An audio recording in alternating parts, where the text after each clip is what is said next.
Kita bisa melihat tinggi rendahnya satu peradaban itu dari mana? Dari musik. Data sekunder mengatakan bahwa pajak atas musisi di abad 10 itu sudah tercatat di dalam prasasti. Berarti satu, hanya bangsa yang besar yang sudah bisa memasukkan musisi pekerjaan musik sebagai pekerjaan yang diakui oleh negara dan sebagai orang yang membayar atau dibayar, itu sudah ada. Clear. Itu Sound of Borobudur bukan bicara mau bikin grup musik, tapi ini adalah bunyian peradaban. Makanya disebutnya sound. Bunyi. Selamat datang di Yongki Show.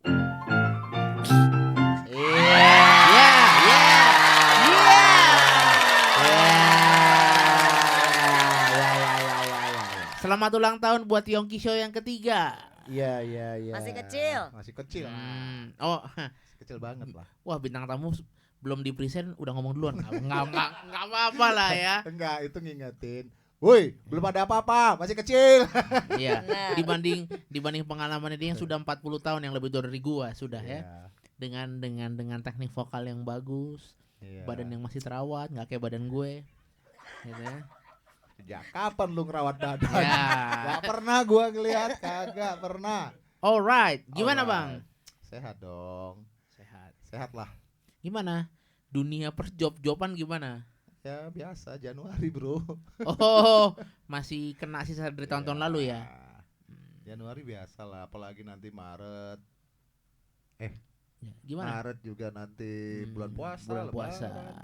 Ya begitulah Yong. Begitulah. Tahulah siklusnya. Gimana? Nah. Ini yang perlu kita tanyakan sama bintang tamu kita. Oh Dengan iya. pengalaman berapa 40 tahun tadi? 40 tahun. 40 tahun. Dari zaman itu gue mendengar istilah kata yang tidak Pitch pernah control. ada. Pitch control.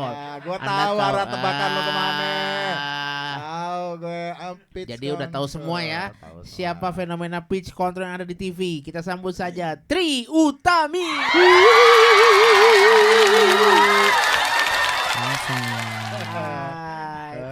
Hai anakku. Apa kabar tante? Baik saya. Ngomongnya musik gitu kalau sama orang tua kan. Itu mata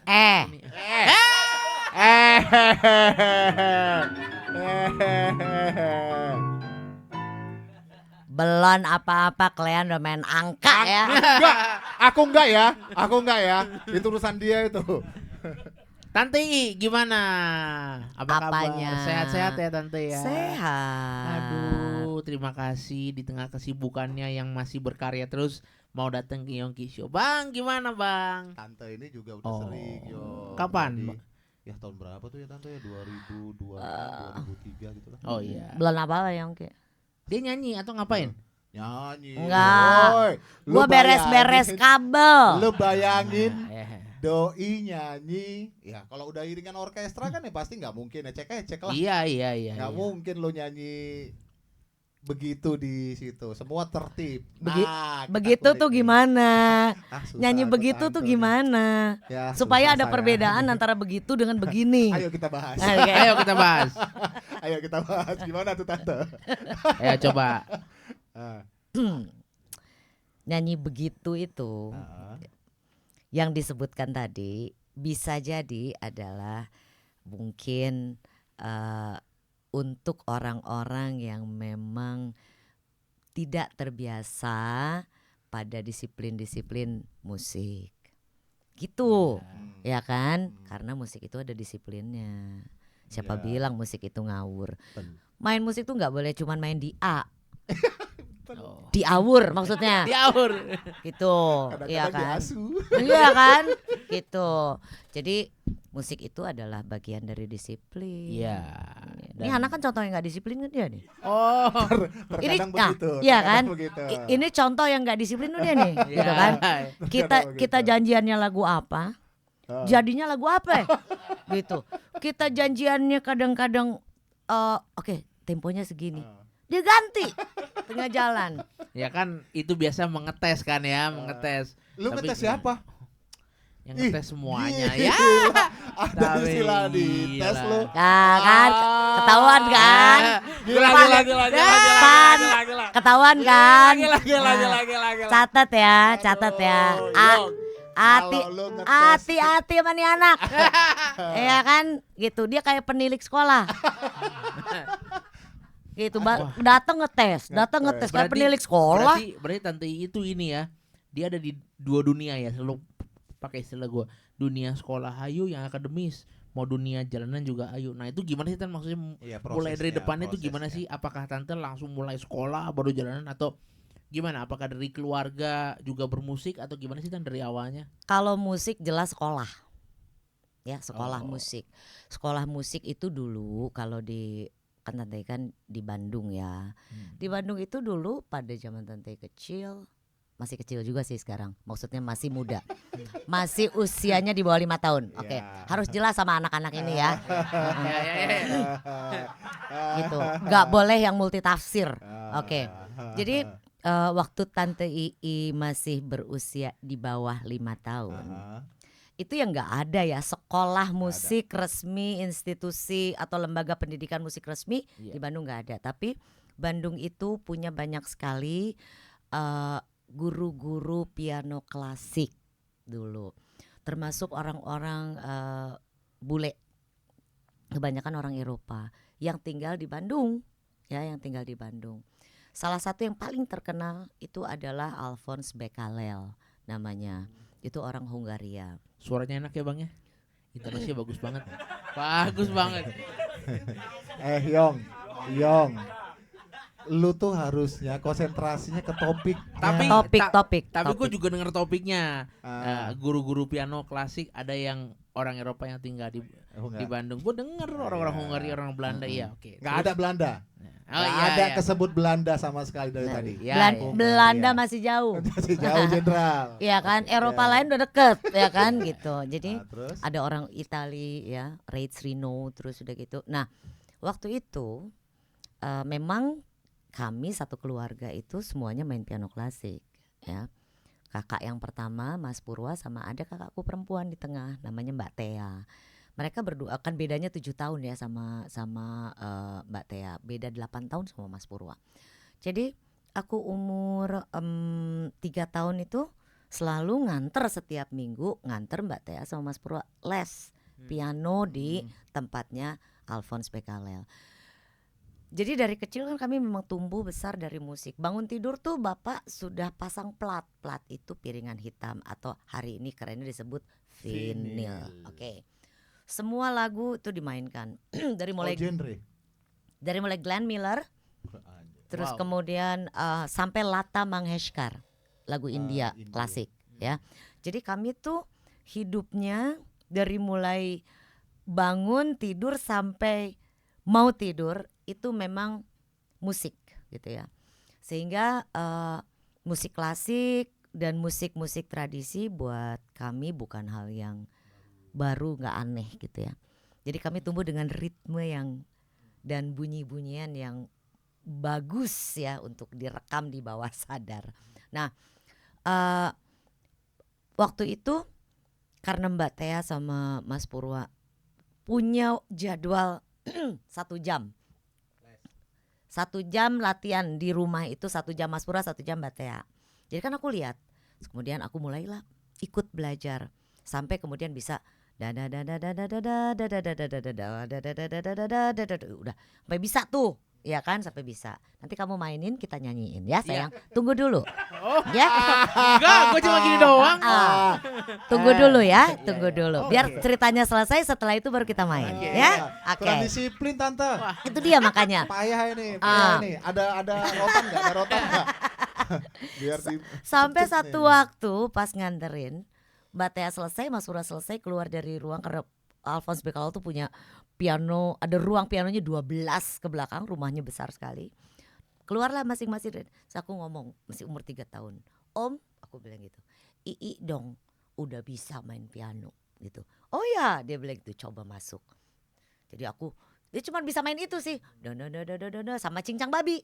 Tadadam cam cam cadadam cam cam cadadam cam cam cam cam cam cadadam cam cam itu kan gitu kan cincang babi gitu kan sampai ke atas tadadam cam cam cadadam cam cam lengkap. Oh itu udah bisa juga. Udah umur 3 tahun tuh. Terus udah gitu dia bilang kamu mau ikut les gitu kan. Aku bilang aku mau gitu. Terus keluar dan Alphonse Becquerel bilang sama ibu, ini anak ini kalau memang oke, minggu depan suruh ikut les aja gitu. Les lah gitu kan. Dan dulu belum ada buku-buku yang American ya, nggak ada American method. Waktu itu adalah European method. Jadi European method itu based on kalau nggak salah, kalau sekarang tuh dari Royal ya, dari Royal ya, dari Inggris. Nah dulu tuh kita pakai pertama kali pakai Clementi ya, terus Bayer, Clementi, Mammoth ya, sama Kinderfriend. Itu Suzuki belum masuk ya? Belum lah ya, belum. Jauh. Belum. Masih jauh. Kita masih sangat Eropa dulu ya gitu, terutama di Bandung khususnya gitu. Nah belajarlah pakai buku itu kan, sampai kemudian Alphonse Becquerel meninggal. Terus kemudian gantilah ke orang Italia, Rino. Berapa tahun Tante belajar sama? Oh lama, lumayan lama. Terus juga hitungannya lama ya Tante? Lama sekali. Sampai main karya juga kan, karya klasik Chopin. Iya, iya dong. Kan di Mammoth juga ada kan gitu. Hanon misalnya gitu. Kita kan main Hanon tuh untuk scaling kan gitu. Nah, hal-hal kayak begitu yang kemudian karena sekolah musik gitu ya, maka kemudian ada tumbuhlah disiplin-disiplin itu. Dan kemudian karena keluarga kami membolehkan seluruh kesenian dimainkan, jadi kami punya spektrum yang luas. Dari mulai misalnya main gamelan, ya karawitan, terus kemudian calung, angklung, itu kami sudah mainkan dari itu kecil. Itu bersamaan dengan belajar piano klasik tuh? Iya. Terus gimana Tan? Metodenya kan beda banget. Ya pada umur segitu ya kita hanya memainkan ya. Memainkan pada ruang disiplinnya saja gitu. Tapi kan kita tidak, pada usia segitu kita belum menerjemahkan atau menginterpretasi karya-karya itu dengan apa namanya assumption yang lebih lebar gitu. Tapi kadang-kadang kan, maaf ya Tante ya, kalau misalnya untuk kita yang ya, kalau aku juga kan basicnya klasik juga Tante.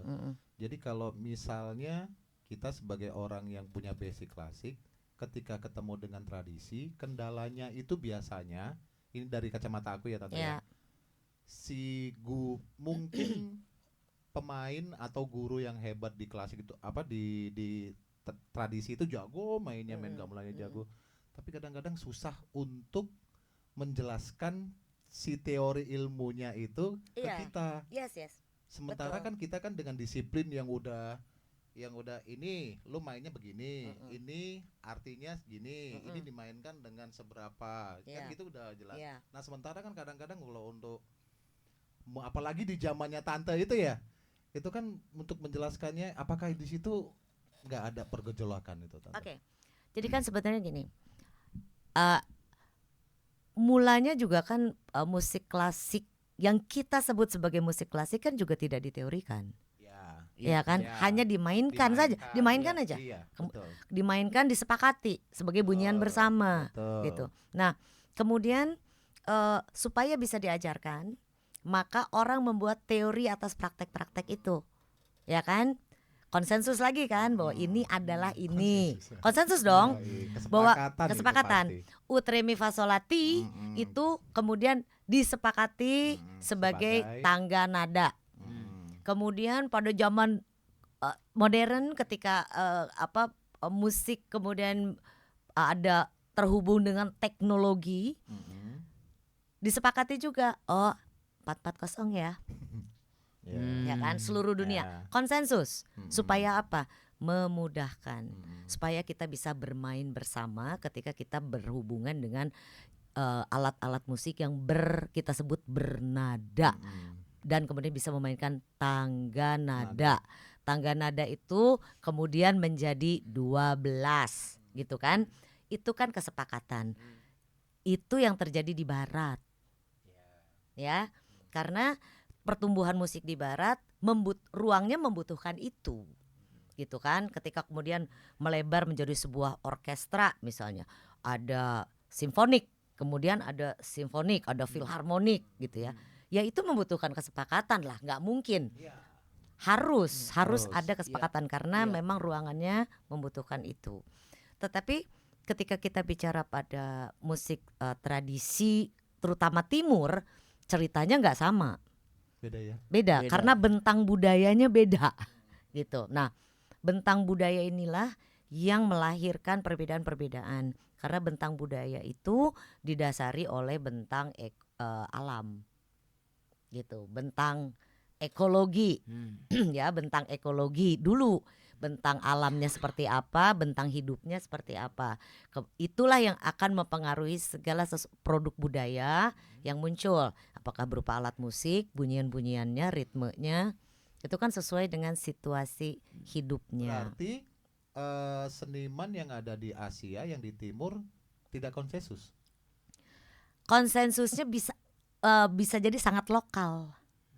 Berarti ketika si Timur ini pindah ke Timur dikit, beda dong.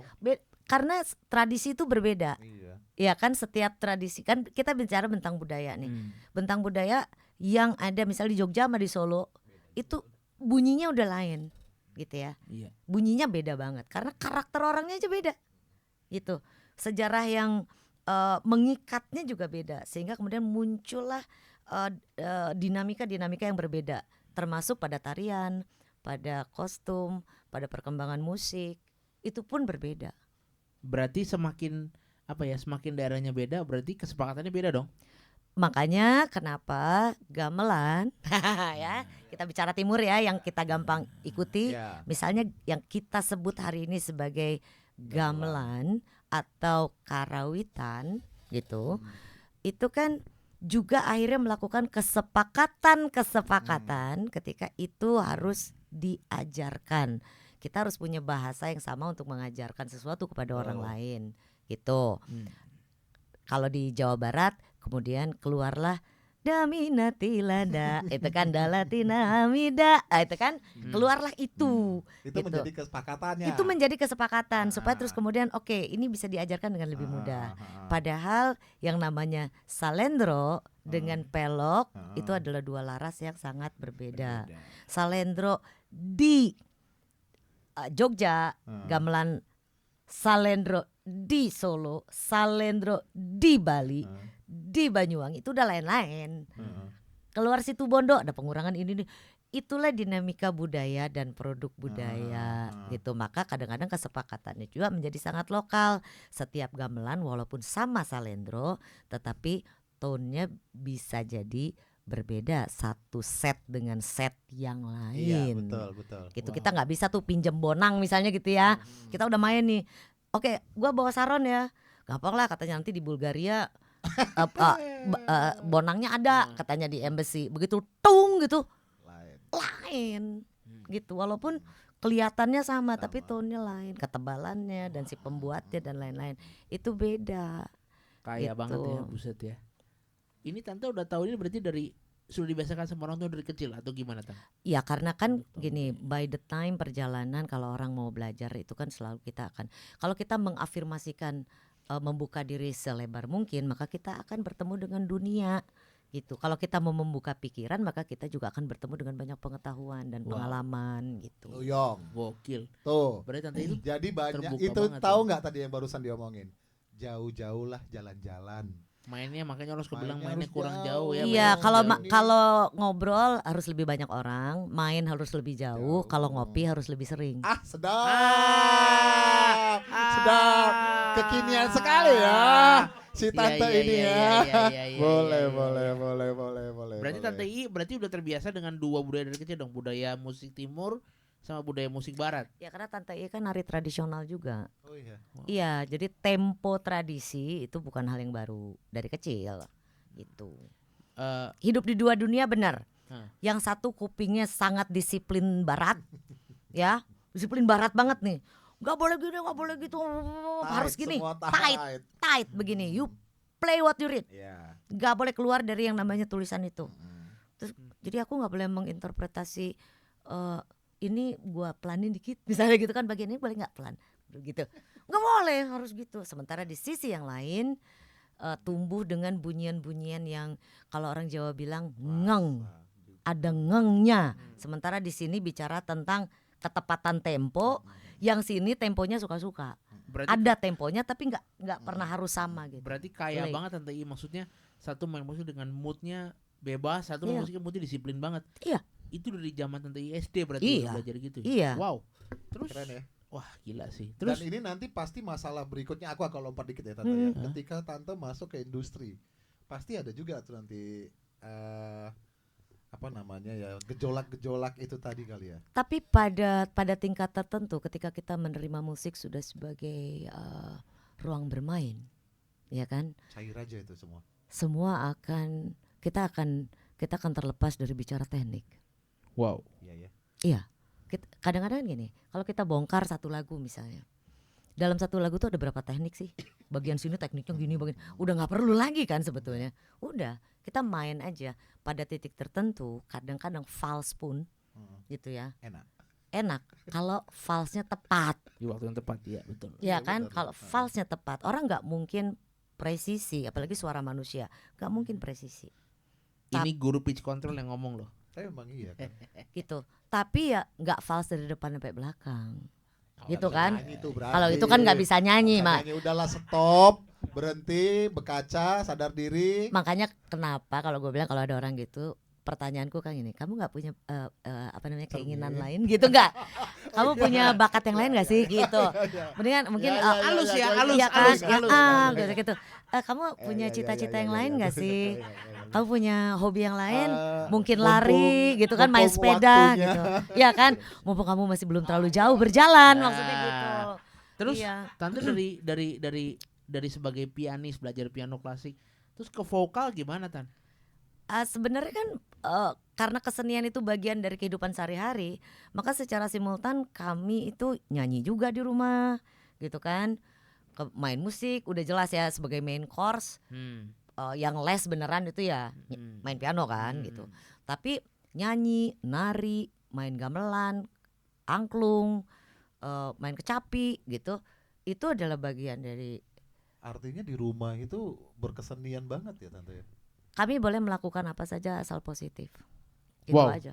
Sebebas itu ya Tan ya? Sebebas itu. Berarti moderat banget orang tua dari Tante. Amat sangat. Kami tumbuh memang di keluarga yang sangat moderat. Bapak ibuku amat sangat moderat. Dan gitu. Seni adalah salah satu. Mereka paham betul. Mereka paham betul bahwa anak itu nggak boleh di abuse mainnya. Iya sih. Gitu. Nggak boleh di abuse dengan fairness. Itu nggak boleh. Jadi kami memang dibiarkan bermain gitu.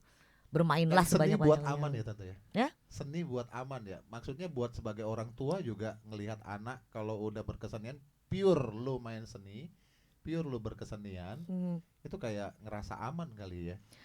Lu nggak akan aneh-aneh, lu nggak akan. Terbukti memang nggak ada yang aneh-aneh. Iya Tante. Iya. Terbukti karena kan energi kita kan habis buat itu gitu. Belajar membaca kan, kami hidup dengan buku, dengan alat musik, dengan latihan akhirnya kan tumbuh besar sendiri. Dulu Tante Inge berarti zaman sekolah SD SMP sekolah kayak biasa sekolah tapi sore pulang sekolah sudah berkesenian. Dulu kan pulangnya siang nggak sore. Dulu kami 12:30 udah sampai rumah. Dan setelah itu ya bermain dan diisi dengan yes betul.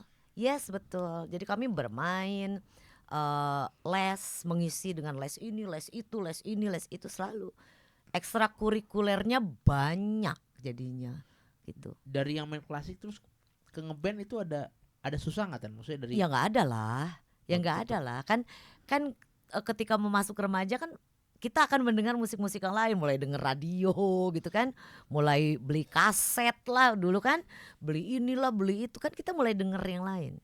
Tante mulai ngeband berarti apa ya Yong ya? Berarti Tante dengan banyaknya bunyi-bunyian yang Tante dengar pada saat kecil, otomatis Tante juga ketika tumbuh dewasa open minded ya dengan musik apapun otomatis kita jadi melihat musik, bukan cuman mendengar musik. Aku tahu ya dimaksud Yongki. Jadi apakah kan nggak ada kan idiom kalau klasik sekaku itu. Iya. Apalagi untuk orang etnik sekaku itu juga. Nah, berarti kan open minded banget gitu loh. Ya kan ada ruang, selalu gini, di dalam budaya itu kan selalu ada ruang-ruang pertemuan. ya kan, yang kita sebut dengan akulturasi, ya kan, ruang-ruang itulah yang sebetulnya akan mendewasakan kita, menemukan friction yang terus kemudian ada percikan api gitu ya, terus gitu yang ih rasanya kok lain ya. Nah itu kan sebetulnya pengalaman. Kita masuk di alam, pengalaman, mengalami, kita masuk di alam peristiwanya. Musik itu kan ketika dimainkan adalah peristiwa-peristiwa hidup itu. Wow. Gitu loh. Musik itu adalah peristiwa hidup. Iya, peristiwa hidup. Maka kenapa misalnya kalau kita main gitu, terus, aduh tante tadi maaf ya salah, gitu kan? Atau kadang-kadang gue juga nyanyi, bukan berarti nggak pernah salah gitu, kadang-kadang meleset juga gitu. Tapi kan sudah jadi peristiwa. Oh, Iya momen. kan? Iya kan sudah jadi sebuah peristiwa di dalam kehidupan yang kita tinggal kemudian menyimpan peristiwa itu. Apakah kemudian peristiwa itu mau diulang atau dipelajari untuk dicari lagi gitu, untuk dikembangkan lagi, kan tinggal begitu aja. Itu ditarik lurus lagi disiplin. Karena kita iya, betul gitu.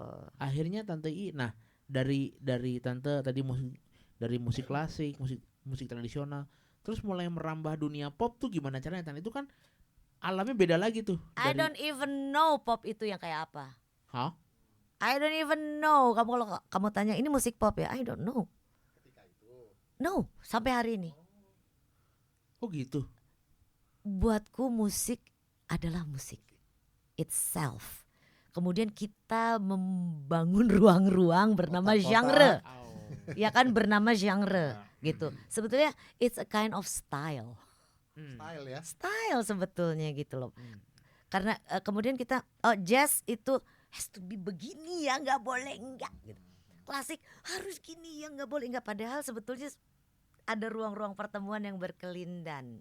Akulturasi tadi ya. Iya, ada akulturasi, dan kita tuh setiap hari sebetulnya melakukan perubahan-perubahan setiap hari. Bukannya harus belajar ya Tanya, maksudnya belajar. Oke, ini pakemnya begini. Silakan dipelajari untuk sebuah pengetahuan. Tapi misal ya, ini misal. Bagaimana mempertemukan antara musik timur dengan musik barat. Sementara yang satu mau gak mau itu alat dibunyiin ting gitu. Ting 440 nih gitu kan. Harus bener nih, oke. Ini dulu gitu kan. Concert master gitu kan. Gitu dulu kan. Ceng, oke. Sampai bener udah sampai bener tuh. Oke. Dateng nih orang tradisi. Tung ting. Kita semua gini. Gitu. Karena apa? Itu gesekannya luar biasa. Gitu. Perbedaannya ampun-ampunan. Tante I pernah cerita sama aku Bang. Dia pernah punya proyek namanya, atau sekarang juga masih, Sound of Borobudur. Sound of Borobudur. Itu ceritanya gini, kamu gak akan tahan yo sama kupingnya, dan kamu gak akan tahu tuh 440 yang mana. Ceritanya, terus tangan apa? Itu feeling semua. Coba dan ceritain deh, itu gimana sih? Ntar dulu, ini belum kelar. Oh belum. Iya. Nah, ntar dilanjutin ya. Aku akan cari bridgingnya supaya masuk ke. Oke, ntar. Nanti pas interlude. Oke. Ini masih intro. Ini masih intro. Oke. Nah, ini nanti akan ada connectivity-nya dengan itu. Nah, sementara yang 1440, yang satu sama sekali nggak bicara berapa, nggak ada angkanya tuh. Yang penting satu set gamelan ini demikian. Kesepakatannya hanya ini gamelan pelok, ini gamelan salendro. Isi gamelannya apa aja yang mau dipakai? Oke, aku pakai bonang 1, saron 1, saron 2, peking 1, peking 2 misalnya gitu. Sama suling atau sama siter misalnya gitu. Udah, aku perlunya itu ya. Nanti ketemu sama band. Begitu jereng, cerung gitu. Orang yang gak biasa itu memang gak bisa ditaruh gini, tek gitu. Dia kan gini. Either dia begini nih atau dia gini. Jadi goyang ya pasti ya? Bukan goyang. Bukan goyang lagi udah. Itu tuh kayak dung gitu tuh. Nah, bagaimana menyiasati itu? Gitu kan?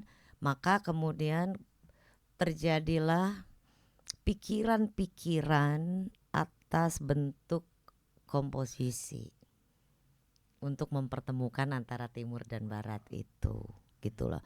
Tidak bermain bareng, mungkin yang satu interlocking, yang satu menjadi apa gitu. Itulah kemudian terjadi sebuah perubahan-perubahan dan dinamika di dalam mengembangkan ya yang disebut world music. Itu sekarang itu. Oh, jadilah kemudian ada satu genre baru, world music. Ya kan? Tetapi kemudian pada perkembangannya world music itu lebih mudah diatasi oleh orang-orang yang bermain di wilayah jazz gitu. Kenapa? Karena jazz itu perbedaannya misalnya dengan musik klasik atau pop. Kalau kita klasik atau pop itu seperti kita melihat lukisan. Pasti demikian. Ya, kemudian batas pandang kita adalah frame. Ya. Kalau teman-teman jazz itu sejauh mata bisa memandang dan batasnya adalah kelopak mata. Paham nggak? Oke ya. Sehingga punya banyak sekali ruang untuk mempertemukan dan menerima perbedaan. Ya kan? Untuk menerima perbedaan. Karena terbiasa saling memberi ruang, gitu. Lu atur aja deh, gitu. Pakai notasi kepala aja. Kita kalau kita di Jawa wis notasi ndasai, gitu. Ngene, opo, wis ngono, yo, gitu. Biasa gitu. Atau aku, ngono kan aku. Nah, anak jazz biasa begitu. Sehingga kemudian ruang-ruang itu bisa terjadi dan disebut world music. Bagaimana terjadinya? Karena kita bertemu di ruang-ruang yang namanya jam session. Gitu. Ya kan? Oke. Nah, setiap orang tidak bisa sehebat-hebatnya, misalnya kita hidup tinggal di Indonesia. Kita belajar klasik, bisa menginterpretasi R&B lah, hip hop dengan bagus banget. Tapi jangan lupa bahwa secara genom kita ini orang sini. Ya, kita ini orang timur. Kita ini ketika dengar koplo, ya kan, itu pasti like or dislike. Kenapa? Ada di batang otak belakang sebagai subconsciousness. Udah nempel. Kita berbahasa Indonesia, nggak pakai bahasa Inggris. Iya kan, gitu. Itu adalah bagian dari perkembangan, bagian dari dinamika, gitu. Kira-kira begitu. Nah, kaitannya misalnya ketika kita lihat Sound of Borobudur, itu bagian dari upaya memperlihatkan atau memotret, ya kan, apa yang ada di tanah kita. Sebuah situs yang di reliefnya terdapat 226 pahatan alat musik. Itu dikeluarin dari substansi, kita jadikan 3 dimensi. Kita bikin alatnya, kita rekonstruksi alatnya, kita riset, gitu kan. Kita jadikan itu, kita coba, kita bikin sebagai sebuah eksperimen. Kita akan bertemu dengan ilmu yang namanya organologi dari bentuk, gitu kan. Kalau dawai misalnya, kalau ini necknya pendek itu ada kemungkinan bulat gini, belakangnya pipi atau gembung ya, gitu. Kalau dari suara itu adalah urusan orang-orang yang ahli di organologi. Jadilah itu 236 alat itu hari ini sudah dalam bentuk 3 dimensi. Sudah dimainkan oleh teman-teman musisi, which is mereka adalah orang-orang yang biasa bermain di 2 area juga. Ada Bintang, ada Bujana sebagai music director, gitu. Mereka membangun bunyian tidak menggunakan alat-alat musik modern hari ini, misalnya drum, bass, biola, keyboard, piano, itu nggak ada. Murni dimainkan dari alat musik yang ada, dari ketersediaan alat. Hasilnya adalah interlocking semua. Jadi itu Sound of Borobudur itu berarti itu dari Borobudur asli tentu. Iya, aku riset dari 2016. Riset tentang Borobudur. Oke, terus ya udah ketemulah 226 alat musik sebagai data arkeologi, ya kan. Musikoarkeologi atau arkeomusikologi dah gitu pokoknya ya, gitu. Jadi itu dikeluarin, bentuk itu dikeluarin, dibikin scale-nya, gitu. Kita bikin alatnya, ada yang dari gerabah, gitu. Bikin gerabah sendiri pun ada yang membran, ada yang pakai membran, ada yang tidak, seperti udu misalnya gitu, dengan bentuk-bentuk yang memang ada di relief. Bikin skalanya tuh harus kan, kalau dari orang gini gambarnya kira-kira tinggi orang Jawa pada saat itu berapa? 150 kah? 160, 170 itu kan dari bisa gambar di-scale. kan jadinya. Dari gambar itu kan dari Borobudur. relief. Iya, iya. Dari reliefnya. Wow. Gitu, dikumpulin sama aku reliefnya ada berapa itu. Nah, hari ini seluruh alat-alat musik yang dawai sudah dibikin, direkonstruksi, disesuaikan sedekat mungkin, selogis mungkin dengan yang ada di relief gitu. Terus yang gerabah juga sudah, karena yang gerabah juga nggak gampang. Kalau ketebelan nggak bunyi, bunyinya dum dum gitu, tuh tek tek gitu. Naik lagi, bikin tipis pecah, tebelin lagi dikit, berkali-kali sampai akhirnya kemudian Eksperimen kita tuh jadi berarti ya. eksperimen.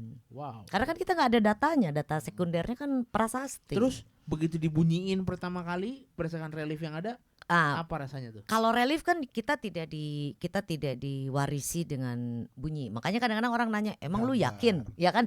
Emang lu yakin bunyinya gitu? Emang bener scale-nya itu? Gue cuma nanya, lu punya cloud-nya nggak, rekaman? Sound cloud-nya ada nggak? Kan gue nanya dong, lu punya rekamannya abad 7 atau abad 8? Kalau lu punya, sini gue mainin. Jadi intinya kan yang nanya sama yang ditanya sama-sama nggak tahu ya. Orang gitu. buta dan orang buta ya berarti. Orang buta ngobrolin gajah sama orang buta gitu. Tapi kan yang penting gitu, alat itu bunyi dulu. Kalau kemudian kesepakatan si dawai itu, terus teman-teman bilang kita deketin ke gitar aja ya, tone-nya gitu kan, tuningnya ke situ aja. Itu adalah kesepakatan hari ini. Supaya apa? Supaya kita lebih mudah untuk membunyikannya dan bertemu dengan musik lain gitu. Yang ngobrolin orang-orangnya di Sound Survivor tante I juga. Ya iyalah, siapa lagi? Oh, tante yang tips iya. itu ya. Karena aku yang riset. Keren. Aku riset. Tapi kalau ngelihat, aku nggak mau tahu tentang hasilnya kayak apa ya. Tapi adanya pemahaman untuk itu penting, itu keren loh menurut aku tante. Bahwa tante itu bisa mendefinisi 200 berapa tadi?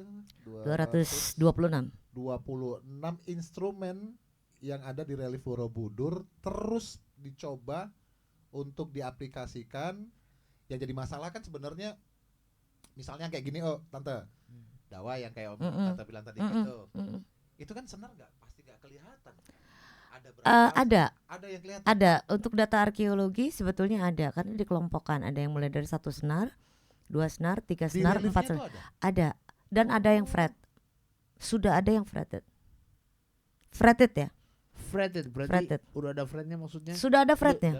Sudah ada fretnya dan ada gambarnya, ada fret. Nah, berarti jelas dong bunyinya. Jelas. Itu clean. Aman. Itu berarti instrumen yang aman. Nah, untuk instrumen yang tidak aman, maksudnya tanda kutip yang multitafsir tadi itu, instrumen apa tante? Apakah itu perkusi definisinya misalnya, atau spesifiknya apa? Sebetulnya kan semua juga tafsir ya. Tafsir ya. Pada level tertentu kita kalau bicara masa lalu kita hanya bisa mentafsirkan. Iya, betul. Ya kan, hanya bisa itu. Hanya bisa merekonstruksi. Hanya punya channel-channel yang kecil sebetulnya kalau kita bicara, apalagi jangankan gitu 100 tahun yang lalu aja kita nggak tahu, apalagi kita bicara 1300 tahun yang lalu. 1300, tapi ya, betul. Tapi kan kemudian kita bisa membangunnya dengan nalar-nalar logis atas alat musik itu. Dan ilmu sih. Dan ilmu. Itulah gunanya rekam jejak dari ilmu pengetahuan itu. So konsensus barat itu bukan berarti tidak berguna. Itu bisa jadi rujukan-rujukan atau komparasi-komparasi ketika kita membangun sesuatu gitu ya. Nah, misalnya contoh, senarnya dari apa? Iya. Ya kan gitu. Oke. Apakah buntut kuda? Surai kuda? Iya kan, seperti bow gitu. Itu kan kebanyakan surai kuda tuh. Apakah surai kuda? Apakah usus binatang? Atau rotan? Atau apa? Yang kemudian itu hanya mungkin ditaruh di satu alat yang necknya tidak panjang dan fretless. Ya kan? Itu pasti nylon. Hari ini ya kita pakaiin nylon lah. gitu. Hari ini mendekati. Iya, benar. Karena tingkat kemungkinan secara organologi. Iya. Kalau necknya panjang, terus kemudian dia fret gitu ya, fretted gitu. Ini ada kemungkinan dia still. Dia ada kemungkinan still gitu. Karena nggak mungkin kalau dia nylon fretless pakai steel mati orang. Pecah-pecah dia punya jari. Gitu kan? Oke, apakah sudah ada metalurgi? Kan pertanyaannya jadi begitu. Untuk memproduksi steel pada zaman itu ada. Oh, ada. Ada lah orang 1600 tahun. Jangankan gitu. Tahun 400 aja kita sudah ketemu pernik-pernik. Oh, perhiasan tipis-tipis, peripihan. Berarti kita sudah bisa. Apa susahnya? Dia ngukir benda segitu. Segitu renyek gitu kan dia bisa. Apalagi cuman begini panjang. Iya. Easy. Very easy to do gitu. Bikin bangunan senjelimet Borobudur aja bisa. Tantangannya kan sebenarnya ketika tante punya ide terus menyampaikan kepada orang-orang yang terkait. Ya. Itu berat loh. Itu yes. Itu kayak tante punya, apalagi dengan kita ya orang Indonesia bukannya menjelekan negara, tapi kan kita tahu lah kita menempatkan sejarah itu di nomor berapa. Justru pasti tantangannya ini itu. Kan salah satu yang aku ingin katakan, hey, kalian itu bukan turunan orang bego. Pertama, kalian itu turunan orang pinter loh. Candi jadi kok. Candi aja segitu jadi kok gitu. Bukan cuma satu lagi. You can find anywhere seluruh Indonesia gitu.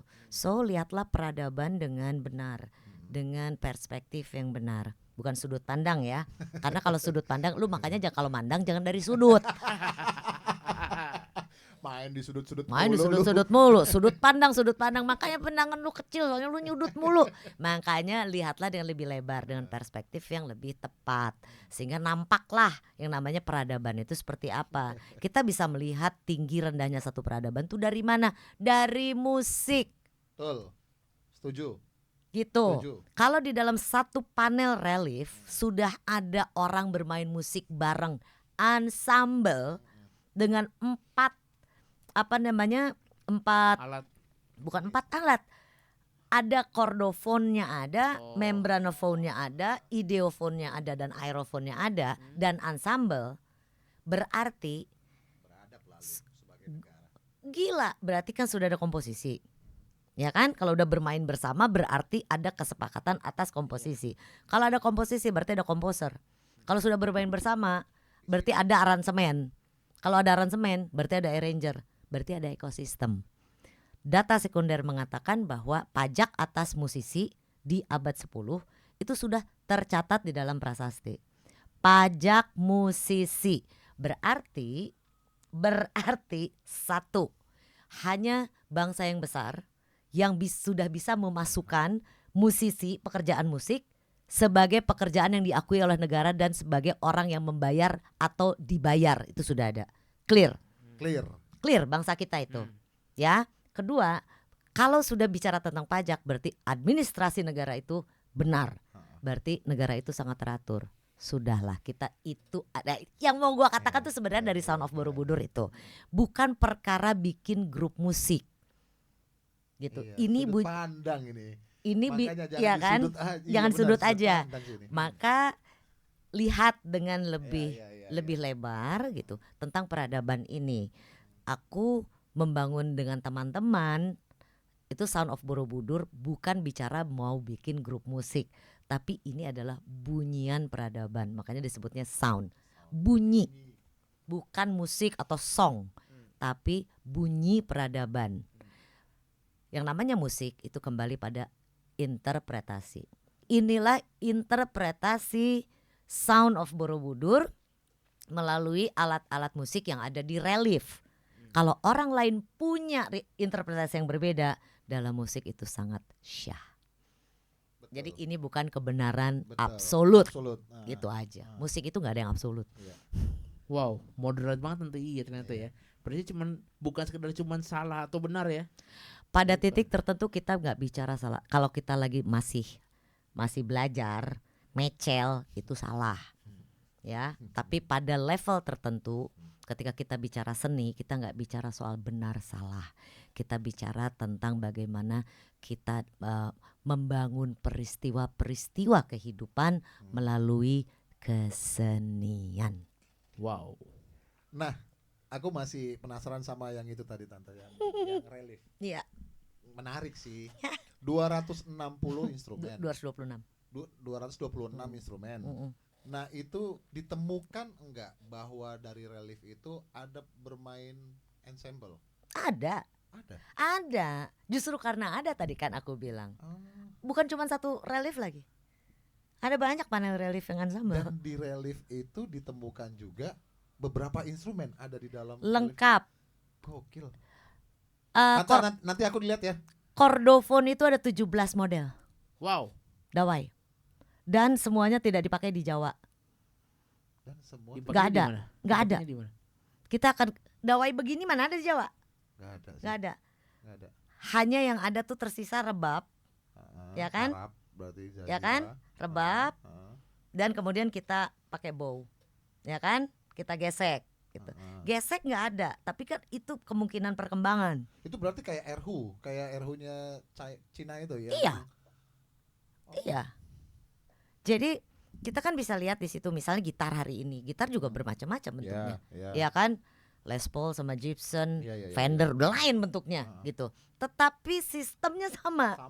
Berangkat dari babon yang sama gitu loh. Nah ini kan babon-babonnya dari babon-babon gitar seluruh Indonesia, seluruh dunia ada di Borobudur. Ada, lu mau cari oud? Ada. Oud? Ada. Nama arkeologi yang disepakati di dalam data arkeologi Indonesia juga ada. Dawai patah, bisa dawai bengkok gitu namanya. Ada. Dan kalau kita bongkar seluruh alat-alat musik yang ada di Borobudur, ketemu 34 provinsi pasti, dan at least kita ketemu 40 negara. 40. Itu masih besaran ya, belum yang sub-tribes. Pecahannya ya. Berarti Indonesia tuh sangat kaya berarti ya. Nah, kalau kita bilang Indonesia sangat kaya, itulah salah satu buktinya ada di Borobudur. Salah satu buktinya. Satu, berarti yang lain juga ada. Banyak. Yang belum ditemukan atau yang sudah ditemukan tapi kita abaikan.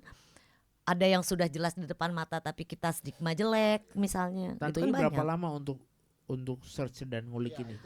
Oke, mulai dari 2016 sampai hari ini juga tidak pernah selesai sebetulnya karena di musik jadi kita selalu berkembang kan gitu. Tapi hari ini Sound of Borobudur sudah menjadi orkestra. Hah? Sudah. Orkestra? Sudah, karena kami sudah rekaman. Kami sudah punya 16 lagu original, composition keren. Gitu. Jadi tinggal dengan instrumen itu. Dengan instrumen itu. Terus oke. Kita harus tahu sini. Oke ya. Janjiannya gimana?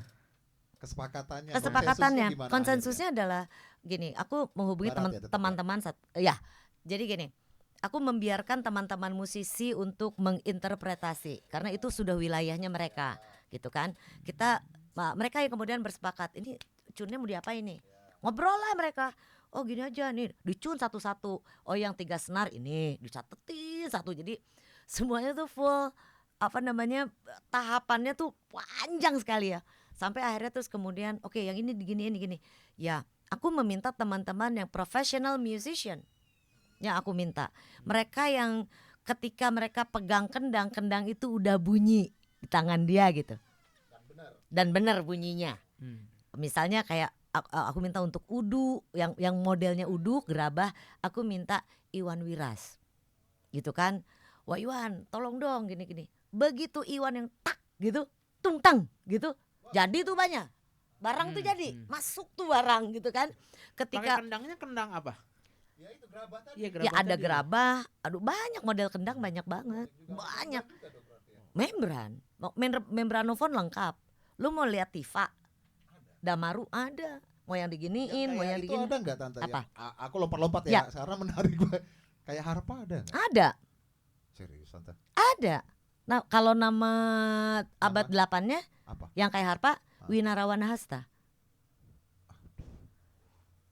Namanya Sang Sekerta ya? Iya. Tante hafal tuh semua nama-nama itu. Enggak. Kita tidak punya nama kecuali si harpa itu. Harpa itu jelas. Terus kemudian kalau yang membran atau kendang atau apa disebutnya padahi. Padahi. Tapi yang mana padahi seperti apa kan datanya tafsir lagi tadi tafsir tuh. Lagi gitu. Oh, pokoknya yang kira-kira bermembran ada yang disebut, jadi diksinya narasinya harus benar. Ada yang kemudian disebut padahi. Jadi kalau orang memainkan padahi, orang tersebut mapadahi. Gitu. Wah. Penyanyi itu widu. Maka terjadilah perubahan pada bidu. Oh, bidu. Ya. V menjadi W menjadi B. Ini perubahan ini lafal ya. Widu ditulis di prasasti di naskah Widu Magidung. Ma itu melakukan, gidung itu kidung. K jadi G. Iya. Jadi penyanyi menyanyi. Widu Magidung gitu. Kalau data itu ada ya Tante? Kalau data prasasti ada kita punya. Itu jadi data sekunder. Data primernya relief, data sekundernya prasasti. Karena kan kenapa aku tanya itu tadi Yong, yang aku tanya kenapa harpa, aku penasaran banget harpa. Ya kita tahu lah harpa itu ada yang sebut adalah ibunya instrumen, sehingga di luar ada logo harpa segala macam. Nah itu konsensus lagi itu. Malu tinggal lu sepakat apa enggak terhadap itu. Tapi ada ya Tante ya? Ada. Terus di Kediri juga ketemu kok ininya. Kalau main orkestra gimana Tan dengan alat itu? Mainnya gimana dengan orkestra? Kan banyak yang main tuh. Kesepakatannya siapa menjadi biola, siapa iya. Konsensus dong. Musik itu kan pada titik tertentu kemudian teman-teman Sound of Borobudur, Bujana, Bintang, Caka Priambudi. Terus udah gitu ada Wajalu, ada Mas Kidung, ada Tovan Swadi. Oke. Gitu. Banyak gitu teman-teman itu kemudian Bang Saat itu melakukan konsensus karena mereka akan bermain dengan alat-alat itu. Silakan membangun komposisi yang didasari oleh ketersediaan bunyi. Nah, itu dari alat-alat yang ada. Oh, pokoknya indikatornya bunyi dan alatnya begitu. Iya. Lu mau berkreasi apa silakan. Oke. Terus komposisinya siapa yang bikin? Siapa yang punya barometer? Oke, ini apakah ada kita formnya? Enggak. Masing-masing orang akan punya kemis dengan alat-alat atau instrumen-instrumen itu. Mereka akan saling tarik menarik dengan alat tersebut, gitu ya. Alat itu punya energi, manusia punya energi, mereka akan beririsan. Gitu, mereka akan blend dan dari situ orang akan melakukan pendekatannya sendiri gitu ya terhadap bunyi-bunyian yang ada. Lantas dari situlah kemudian muncul inspirasi. Oke. Jadi kalau kayak main orkes gitu, konduktornya siapa dan ngapain? Nggak ada konduktornya sementara ini. Kayak orang lagi main gamelan nggak ada konduktor. Bunyi abis sama bunyi mulanya dari mana? Bunyi abis sama bunyi mulainya dari mana? Kan ini sudah jadi komposisi sekarang. Ada komposisi. Maka disinilah ketemunya antara ilmu barat dengan bunyian lampau. Ilmu barat yang dipakai hari ini as a modern teori diketemukan dengan si lampau yang harus diinterpretasikan. Ketemu. Nah, itulah yang aku bilang ruang-ruang yang beririsan. Aku mulai paham. Gitu. Jadi si ilmu barat ini, si lampau ini bersepakat dulu nih lampau ini dulu nih. Iya. Bunyi-bunyiannya satu dulu nih. Iya.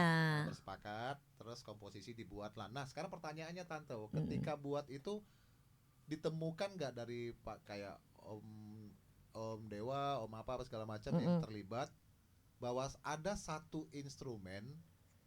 Wah, ini kayaknya salah satu instrumen yang susah ya jelasinnya ya. Apa icon kah atau apa? Bukan icon sih Tante, tapi lebih ini melodius banget nih. Ini gitarnya nih bernada.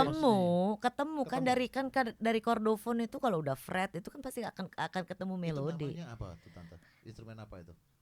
Iya. Kalau itu apa bentuknya gitar? Iya jelas lah. Kalau kemungkinannya kan kalau kordofonnya banyak, kan kita either bikin chord gitu ya, either bikin chord dari situ atau membuat chord dari pola interlocking. Bisa. Iya dong. Kemudian kayak gamelan kan nggak pernah kayak keyboard, ya. Pring nggak pernah gitu. Dia Dia tung tung tung tung tung. Dia jaga itu, ya kan? Terus ada yang tung ting ting ting ting di atas, ting ting, terus berenang itu. Terus kemudian itu menjadi bentuk, ya kan? Menjadi bentuk. Kalau kita tarik menjadi linear, kreng gitu, di keyboard atau di gitar, kreng gitu. Iya, bisa. Tapi kan pola gamelan sampai hari ini nggak pernah begini. Gitu. Bareng ya.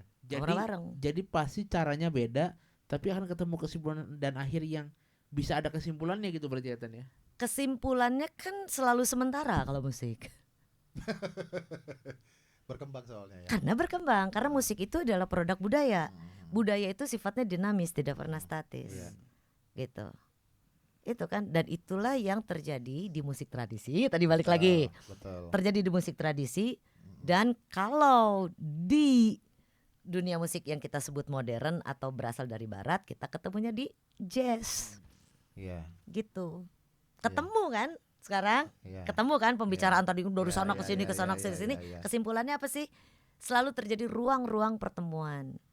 Dan itu hanya bisa dimungkinkan ketika ruang-ruang pertemuan itu diisi oleh genre atau orang-orang yang memang secara bebas dia membuka ruang buat orang lain. Goalsnya apa Tante? Goalsnya adalah dengan lu capek-capek ngerjain ini. Ya, gini, satu, gua nggak capek. Seneng ya soalnya. Kedua, gua hanya tidak ingin bahwa peradaban atau mata rantai peradaban itu berhenti di gue.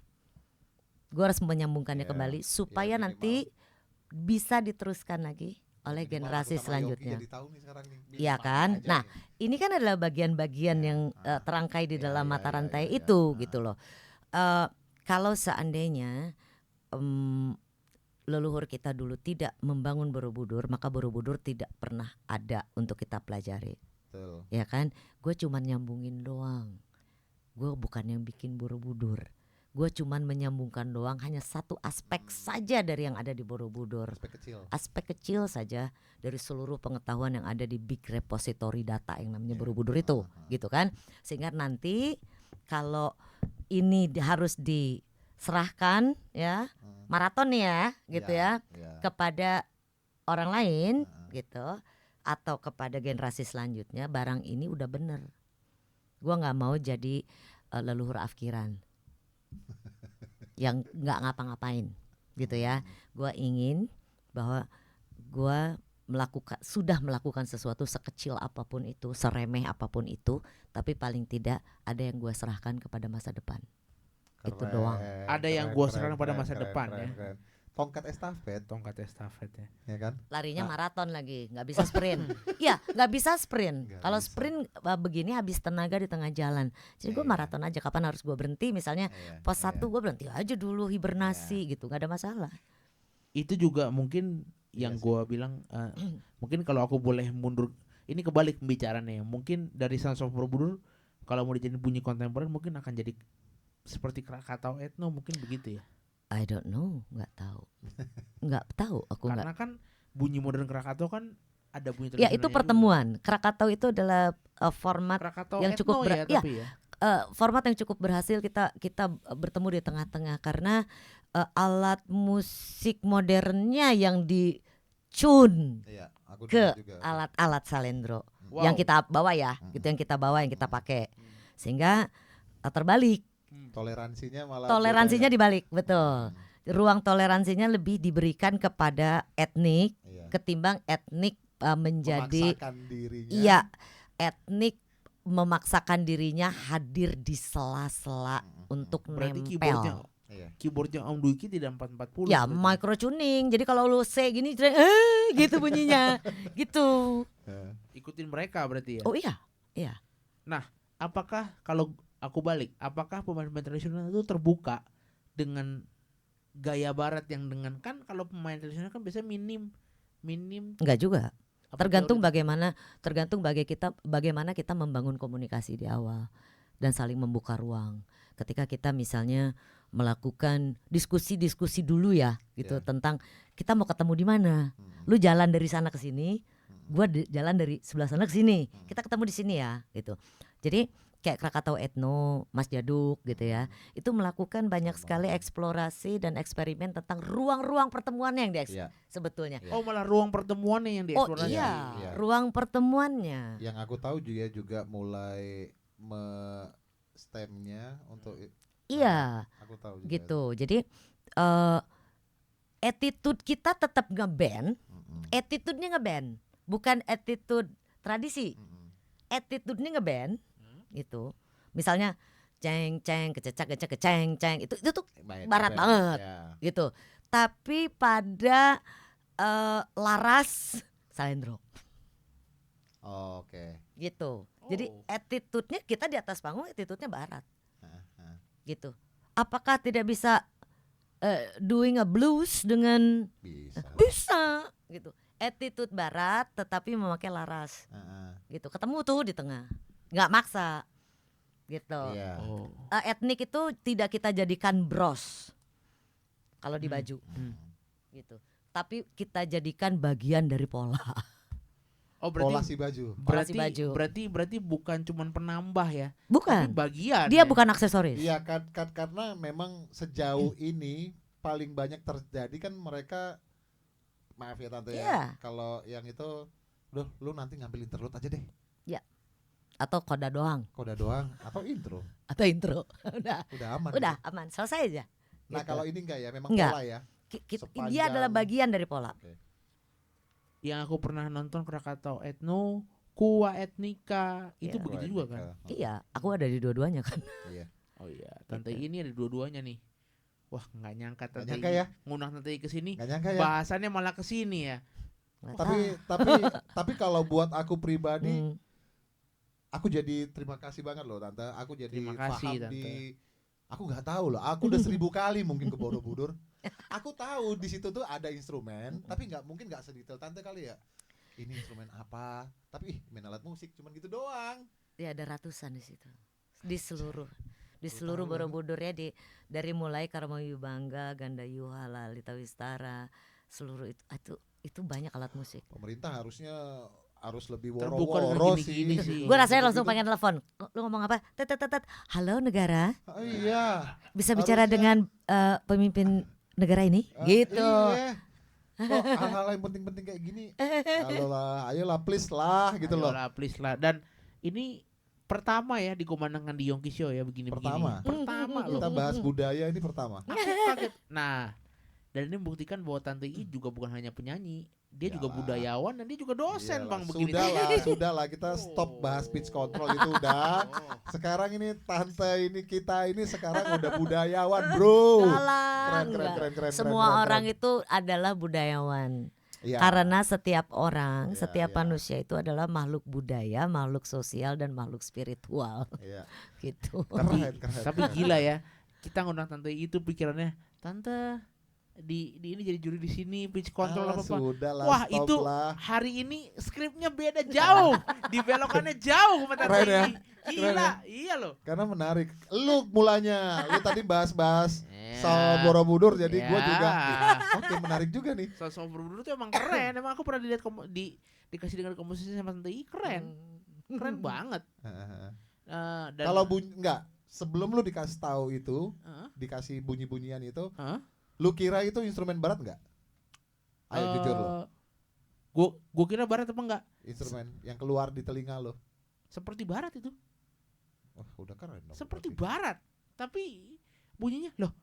Kok ini ada nadanya? Aku kira absurd banget gitu. Memang enggak pitch gitu, cuman masih bisa ada nadanya dinikmati, bukan cuman yang bunyinya apa microtune yang sampai bikin ini bunyinya telinga lo gitu. Iya, bunyinya bebayang gitu, enggak. Itu kenapa tadi aku bilang bahwa ketika satu alat di tangan orang yang tepat, ya kan? Jadi tuh barang gitu, masuk tuh barang itu. Orang-orang profesional yang tante libatkan musiknya kayak Iwan Wiraj, kayak Om Dewa Bujana, kayak Om Bintang, itu mereka menekuni ini juga, maksudnya ikut nyari juga, apa tinggal tahu main loh? Enggak. Kan memang dipasrahin tadi. Iya, aku bilang aku kan approach satu persatu tentang project ini, gitu. Ini bukan project dalam pengertian gue mau bikin gig gitu ya, kayak orang mau bikin proyek apa gitu, enggak. Ini adalah hasil riset. Ini adalah bagian dari apa yang kalian miliki di Indonesia. Gitu. Ini adalah milik kita bersama. So, if you wanna contribute gitu. Ya, yuk kita bangun bareng-bareng, karena ketika alat-alat ini sudah jadi, sudah aku kumpulkan, sudah aku bikin lagi, bikin ulang, aku rekonstruksi berulang kali, kadang gagal sampai berhasil gitu. Untuk note aja bahwa seluruh dawai yang kita bikin itu ada 25 dawai. Bikin dawai baru ada 25. Membuat dawai. Iya, ada 25 dawai dalam level concert grade. Hah? Wow. Levelnya concert grade. Jadi playable. Siapapun akan bisa mainin itu karena sudah tahapannya, udah ada gagalnya, ada ininya, sampai terus kemudian secara organologi juga dapat dipertanggungjawabkan, secara bunyi pasti dapat dipertanggungjawabkan karena dibuat oleh luthier, gitu kan, gitu, bukan oleh orang yang tukang bikin itu, gitu. Jadi baru bisa buat ini udah sehingga gitu ini aku minta kepada mereka, yuk kita jalan bareng-bareng. Aku sudah sampai sini. Aku bukan pemain dawai, yang musisi itu kalian. Jadi aku serahkan sepenuhnya. Aku minta Bujana sebagai music director, oke. Aku minta Bintang Indrianto sebagai music producer. Kemudian eksekutif produsernya adalah Purwacaraka. Wow. Ya, aku ketika sudah masuk di dalam wilayah exposing dan exploration musiknya, aku akan nurut sama Bintang sama Bujana. Gue disuruh jalan pakai kepala juga aku ikutin, karena di situ posisiku lain ketika bicara dalam musik. Monggo silahkan kalian lebih mengerti gitu daripada aku. Wow, gila ya, luas banget bicara kita ya. Ya ampun. Kita kayaknya harus sedikit membuat Tante I nanti di jamming ya Yong ya. Harus. Lagu etniknya Yong ya. Lagu-lagu etnik. Aduh, ini kita harus bareng nih kayaknya lagu etnik.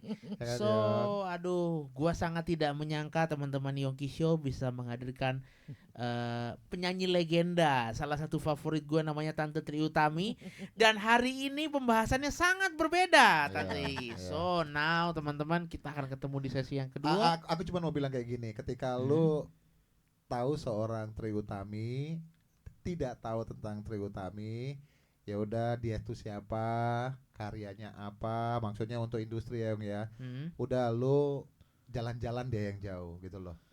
Karena nggak perlu dibahas di sini ya Bang ya. Sih. Dan mungkin udah ada di tempat yang lain. Kita ini sisi lain. Another side of Tri Utami ya. Gua nggak nyangka bahwa hari ini serius, gue tuh udah banyak pertanyaan mau ngomong dia gig di mana, pitch control dan sebagainya, tapi hari ini dia membawa kita. Gue tadi udah mau nyiapin Nurella, tapi ya sudah stop. Oh, kayaknya lebih menarik ini deh. Wah, Nurella. Oke, kita akan ketemu di sesi 2 jam session bersama Tri Utami tetap di MW Studio. So see you, bye bye.